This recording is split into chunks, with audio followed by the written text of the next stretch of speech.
It's a super busy time of the year in the offseason in the National Football League. The NFL is 24/7, 365. It's become crazy. We know you're busy as well. Everybody has busy lives. For you to carve time for us is tremendously appreciated. And you're going to appreciate the fact that you did, because we got Mike Potts, and he's a member of the Bengals personnel scouting department, put together the roster. Mike Potts has been around a while. He's involved in pro and college scouting. His main emphasis is in the college scouting department. His expertise is going to really show up here in the upcoming draft and college free agents. But everybody in the personnel department, in the scouting departments, and the coaches as well, they all have a voice, and they're all meeting and they're all evaluating players right now. Veteran free agents, in terms of free agency, the Bengals, their mindset is to sign their own that they target, that they want to bring back, and then fill in with people from other organizations. They're in the process of getting that done. And then here comes the college draft, which is the lifeblood for a lot of franchises now, drafting players as well as college free agents. So Mike Potts talks about all of it, talks about every nuance of it. And he's got a lot of interesting tidbits for you. So you're going to appreciate the fact that you did tune in to Mike Potts.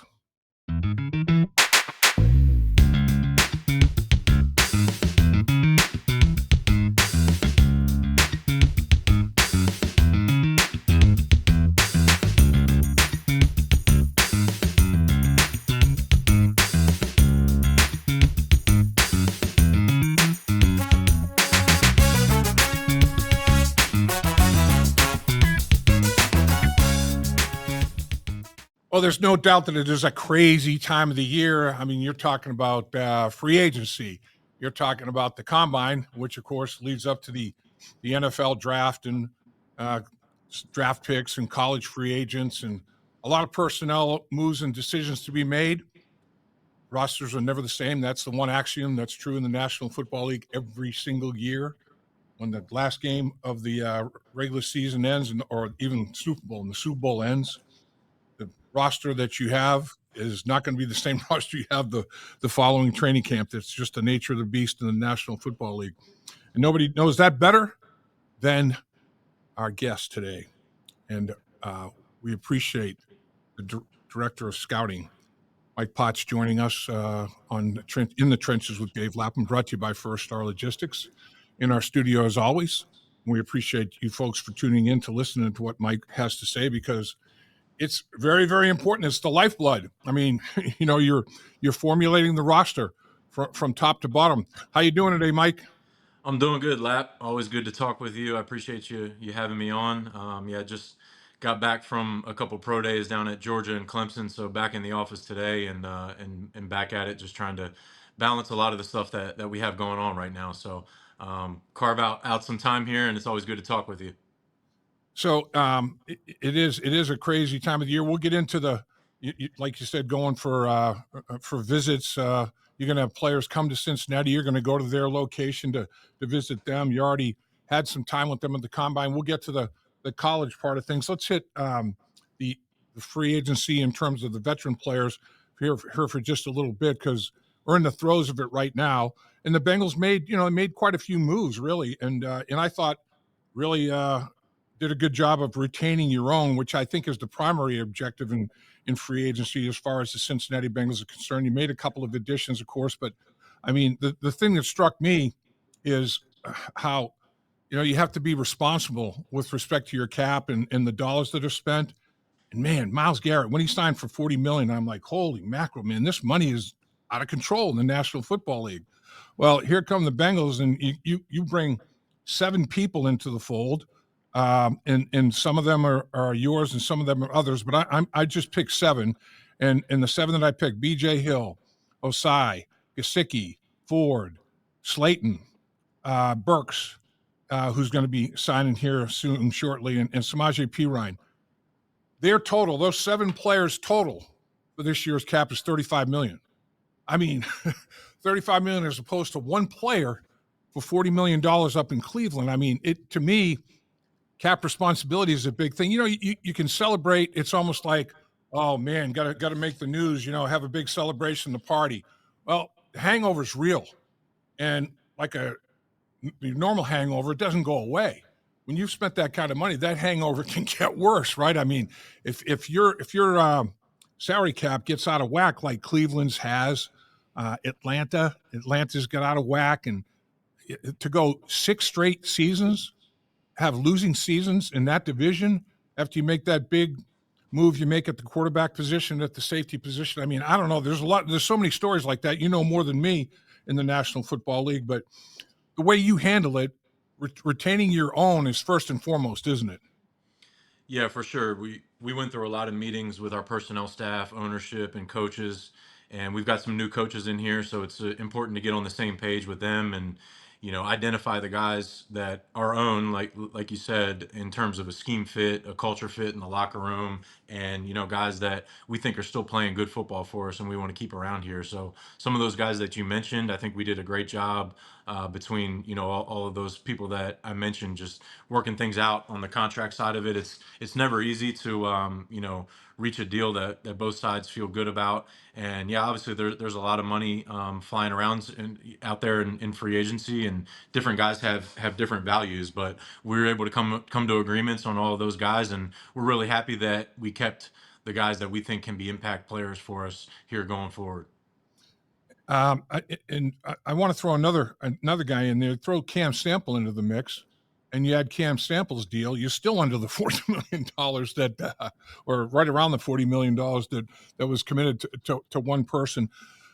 The initial thrust of free agency. I mean, it's got to be crazy. The numbers that are being thrown out there by the representatives when you reach out to players. Now that it's calmed down a little bit, and I mean, the first couple of days, day one's crazy, and then day two, now it's kind of settled in.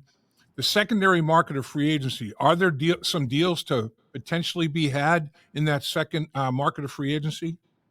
I think for sure there's a lot of competition, like you said, on that first day or two of free agency. Those are the big name guys, so to speak, in that year's free agent class. And like you said, there's a lot of money getting thrown around at those guys, but sometimes the market settles, and then teams find places to pivot. Maybe you targeted a guy, and then the bidding just goes higher than where you had his money earmarked, and you can then pivot and just trust kind of your evaluations and your constant communication. We meet every day, between our personnel staff, our coaches, our ownership. So we're constantly developing that dialogue and looking for ways to pivot. And you're right, a lot of times a guy may have overshot his market, and his price may come down to a more reasonable level, and you can find a fit on both sides. And ultimately, that's what's most important in terms of both sides feeling good about the deal and getting it done. So we'll continue to monitor this market as it continues to play out in free agency, and we'll see where that takes us. Samaje Perine, how excited are you that he's back with the Cincinnati Bengals?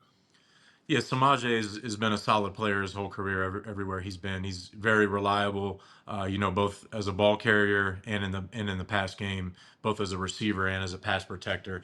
And we throw the ball as much as anybody in the league, so obviously that pass game value is very important for us, maybe even more important than in some other offenses. So Samaje is a guy that obviously we have familiarity with, and I'm really glad that he's back with us, and I look forward to seeing what he can continue to do for us going forward.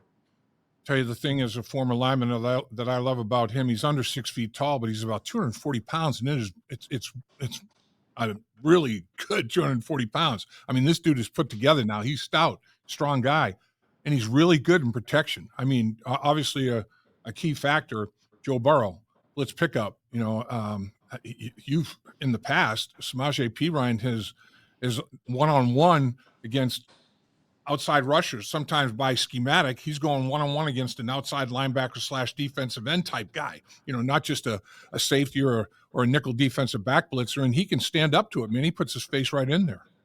Yeah, he's a big, strong, stout guy. I mean, and on top of that, pass protection, you got to be a really smart player.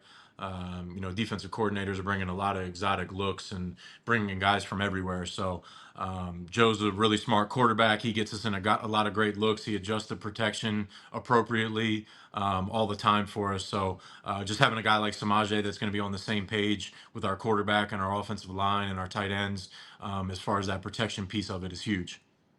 Samaje, like you said, he's a smart guy. You know, he's got football IQ, but he's intelligent, raw intelligence too. Sometimes talking to him in the locker room, it's like I feel like I have to have a thesaurus there. He's throwing words out there. I'm like, man, this dude, he's got a vocabulary on him. You know, I mean, Samaje is definitely a smart cat.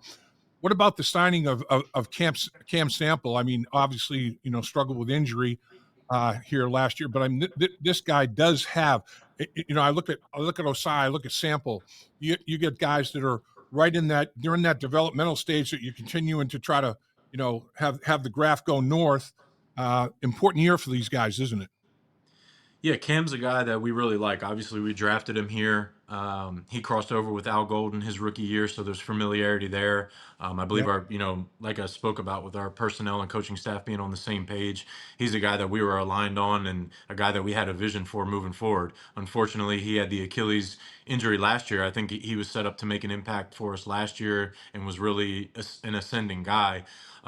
You like the versatility of his ability to play on the edge and potentially kick inside and give you some rush there inside over the garden center as well. So has some versatility. You love what he brings in the locker room as well. So I'm really glad we were able to get something done with him. And you know, taking the medical out of it. I think he's gonna be a good player for us.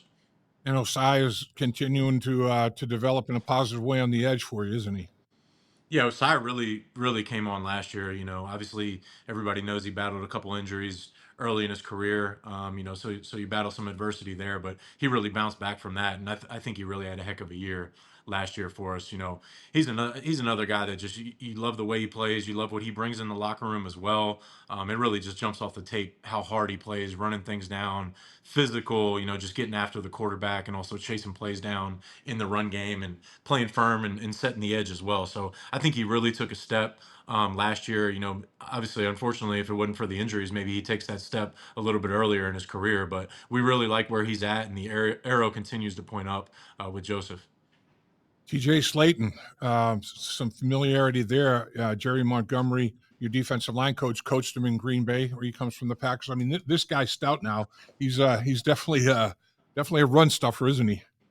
Yeah, he's a big man. I remember evaluating him coming out of college, and surprisingly, really athletic for his size as well. On top of the stoutness and power that he brings, so he's extremely talented. It's great that we have the familiarity there with Jerry, who coached him, I believe, 3 years early in his career there in Green Bay. So he's a guy that was on our target list, and we were very high on just the fit both as a player and in terms of schematically and the vision from the coaching staff and the familiarity that they had with him as well. So I think it was a really good fit for us, and he's a guy that should be able to firm up that interior and really help us stop in the run and also give us some pass rush as well.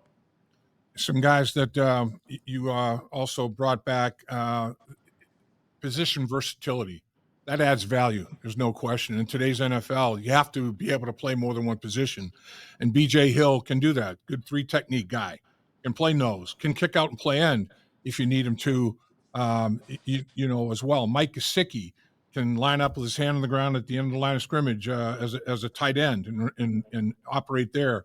Can flex, can be in the slot, can line up in a bunch formation from a receiver standpoint, all kinds of versatility there. And Cody Ford, you re-sign. I mean, Cody can play all five offensive line positions as well as a big tight end in your goal line short yardage packages. I mean, these guys have tremendous value for you. Is that a big factor in their re-signing as well? Oh yeah, the versatility is huge at every position. I mean, as you know, Lap. I mean, there's only so many guys that can be active on game day, and it's almost a war of attrition in terms of all the injuries that you face throughout a season. So, not to mention if guys go down mid game, you want that guy that can play multiple positions and maybe move from right guard to left tackle, or give you some snaps at three technique or defensive end, or give you some snaps at nose tackle. So it's huge. That's something that we really look for in the scouting process, both coming out of college and looking at these guys when we're looking at them in pro free agency as well. Sam Hubbard announced his retirement. It just had a tremendous career, the Cincinnati kid as such, Moeller High School. and plays his high school football there. Goes to Ohio State to play his college football in the Cincinnati Bengals for the duration of his career. Just just not only a quality football player, but man, what a class act as a human being, isn't he? Oh, there's no doubt. I mean, ton of respect for Sam. He did it the right way. He made one of the biggest plays, probably in franchise history. Right. So that obviously stands out when you think of it. But there's so much more than that. What he did on the field, what he did in the community, what he brought to our locker room. So I can't say enough good things about Sam. And I'm sure he's going to be successful with whatever he plans to do here in retirement. So you moved on from Alex Kappa. He signed right away with with Las Vegas. Mike Hilton moved on from Mike. Herbert ends up going to Indianapolis, and Akeem Davis Gaither goes to Arizona. So really, only two players that you probably had interest in bringing back to the football team ended up going elsewhere. And like we've already talked about, you brought a bunch of your own back and others back as well. So do you feel like the give and take has gone according to Hoyle, according to what you guys were hoping and planning for? Yeah, I think so. Like I said, there's a lot of guys that we had targeted that we wanted to bring back. We've had some outside additions, and we're going to keep working through it. There's obviously a lot of contracts still to be done, and there's still a lot of guys out there in free agency. And then we'll also turn our focus to the draft. I say that, but our focus is always on the draft year round. It's really about balancing both of them. Like I said, I just got back from a couple pro days, down in the southeast the past couple days, and we kind of balance both of those in our scouting department in terms of the pro stuff, the contract stuff, and then the college scouting as well. So, we're just going to constantly keep looking to add guys to upgrade our roster and continue to try to work things out with keeping our own guys that we have a lot of respect for and value as well. As I look at the list of unrestricted free agents left out there, I mean, Joe Bacci is somebody that obviously there's probably an interest in. The guy that hits me is Trent Brown because man, I mean, physical specimen, but just has not been able to stay healthy. But what's his physical status now? Is it too early to declare? I think it's probably too early to declare on that. We'll keep working through that. All of those guys will stay in touch with their representatives and monitor their health status. Also with our doctors and trainers as well. And if there's something to be worked out at that time, then we'll pursue it. But yeah, I mean we're constantly keeping tabs on all of those guys, whether they're injured currently or if they're currently healthy, and we'll just continue to work through it. About veteran free agency, you look at it and no big surprise. What comes off the board right away? Edge rush guys. Boom. I mean, it's a big run on edge rush guys. Defensive tackles. A lot of those guys signed. There's some offensive tackles came off the board, and then interior offensive linemen too. Some of the Trey Smith, Will Freeze, guys like that come off the board right away.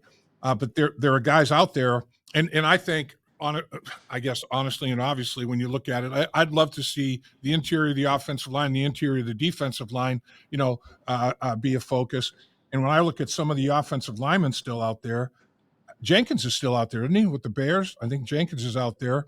Mekhi Becton is the one that is the first one that I look at and say, Mekhi Becton, man, whew, how sweet might that be? I think Brandon Scherf might still be out there. He's a little bit longer in the tooth. Will Hernandez, is out there as well. Dalton Risner. I mean, there's some Reisner. There's some quality players still left out there in the interior of the offensive line. Is it so with the interior of the defensive line as well? Yeah, I think so. There's still quality guys out there, and like I said, we meet on those guys every day. We're constantly talking about who's out there and how we can attack it, how we can fit it in our contract structure and our salary cap. So there's definitely guys out there that we like that we think can help our roster this year and maybe years into the future as well. So we'll definitely continue to keep working through that. I don't have any announcements to make or Sure, anything like that, or sure. playing our cards in terms of who specifically we may be interested in, but we'll keep working through it. And yeah, I mean the line of scrimmage, like you said, on both sides of the ball. I mean, in my opinion, that's that's where games are won and lost for the most part. We've got some really good skill players, so we'll continue to look at, guys at every position, and just keep working through it. So let's fill everybody in on the staff that you guys have worked so hard all year long. I mean, you've been making visits from college standpoint in terms of scouting games and scouting players and at the collegiate level and at the professional level all year long. And I mean, all kinds of work goes into this, all kinds of reports go into this almost every day of the year, basically, with you and your people getting ready for this particular time of the year. This is showtime. Take us through, obviously Duke Tobin, but take us through everybody that you work with in terms of professional, free agency, and all that sort of thing. Then, from the collegiate standpoint, in terms of the college draft and free agency there.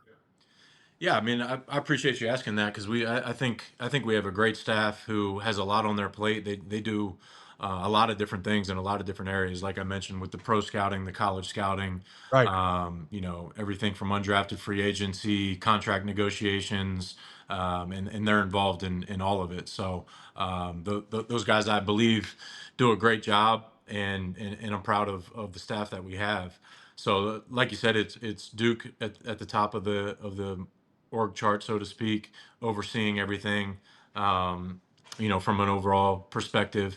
And then myself and Steve Radicevic are both scouting directors. He's geared more towards the pro side. I'm geared a little bit more towards the college scouting side. Right. But we both do obviously a little bit of everything. And then we've got Trey Brown, who's a senior personnel executive for us, who does a great job for us as well. He does, college and pro stuff, as well as negotiating contracts with agents, and just a lot of different things. He's got his hands in a lot of different areas as well. And then Andrew Johnson and Christian Sarkeesian, they on the college side. Andrew does the Northeast, over to the Midwest, some schools in there, into the state of Ohio, and then Christian is out towards the more towards the middle of the country, in the Southwest, over in the Texas and north of that range on the college side.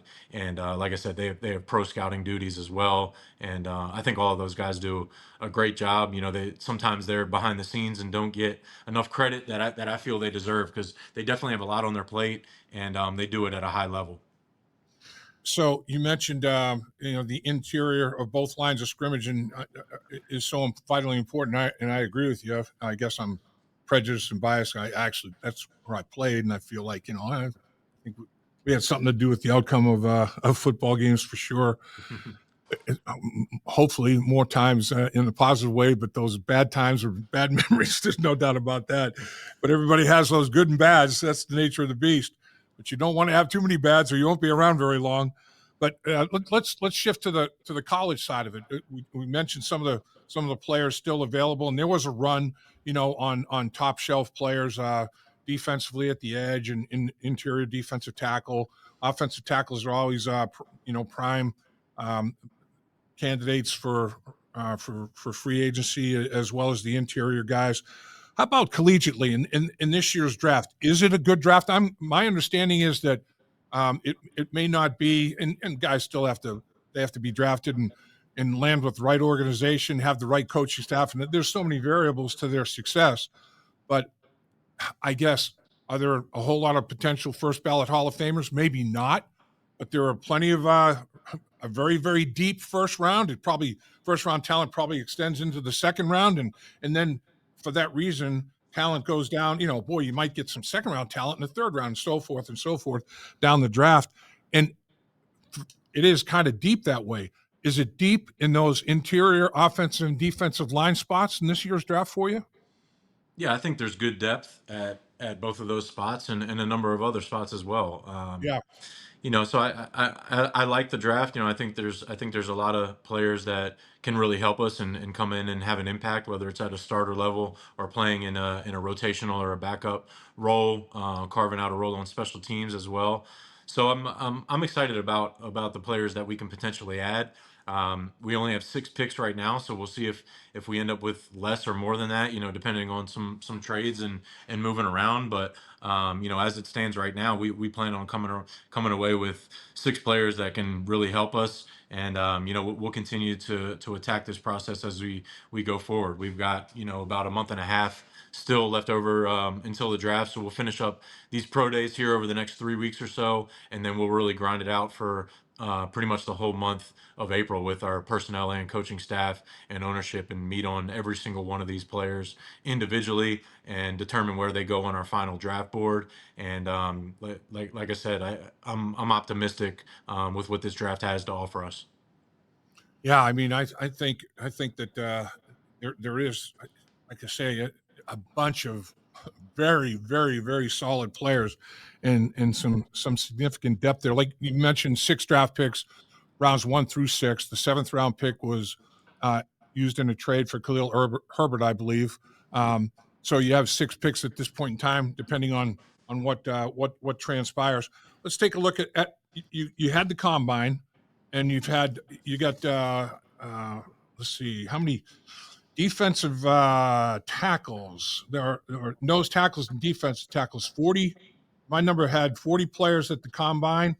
I would imagine you've got your eye on what, 6 to 8 of those guys that you're evaluating. I mean, you're going to look at all of them, and that's the thing. That's the thing that's interesting. Before we get too far into the college part of it here, like you mentioned, you have a book on every single player in the National Football League since you've been doing this, since they were in college. I mean, you're getting a book on them for with their play in college, where they get drafted, what team they went to, how they played there. I mean, so sometimes you may never use it on a guy. He may end up like Sam Hubbard, being drafted by a team and playing his whole career there. But in today's football, man, there's free agency, there's trades, there's all this. You have to. You're going to be using that book. That book's your Bible, right, on just about every single guy in the league. Absolutely. There's no doubt about it. It's a profile that we continue to build up, and we've got a ton of information on these guys. That's really when you can find out who they are at their core through the college scouting process, talking to every person on staff, at their college. A lot of times in this day and age, it's multiple colleges that you have to track back to, and then sometimes even going back to junior colleges or high school, or different family members and friends that know them, just throughout their life, to build up that profile. So, yeah, for example, we're looking back at our college scouting reports on TJ Slayton when we're going to add him, just in terms of what we thought about him as a player, and in terms of his football character and his personal character when he was coming out of college. Because unless you're in the situation like us with Jerry, our D line coach, who was around him, a lot of times you're not around that guy for his first handful of years in the league, if you're not the team that originally acquires him out of college. So that's kind of what you have to fall back on, and then you piece together from different sources around the league in terms of how he's been since he's been a professional football player. But there's no doubt about it. We continue to build up that profile as they throughout the college scouting process, and then as they continue their professional career. And it's just an ongoing thing that we continue to add to.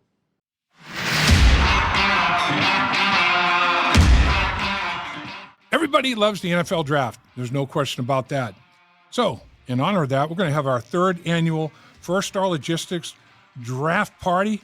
It's going to be at Handlebar at Great American Ballpark. It's going to start at 7 o'clock. And then Friday, of course, is day 2 of the draft, rounds 2 and 3. Brad Johansson will be hosting. Joe Goodberry and myself will be on the panel. And also make sure we get some guests from the Cincinnati Bengals organization. That are going to remain a little bit of a surprise to you folks right now. It's sold out. I mean, first time we had it at Great American Ballpark, it was well received. It's off the charts this time. So the only way you can catch us, watch the live stream on the First Star Media Group YouTube channel.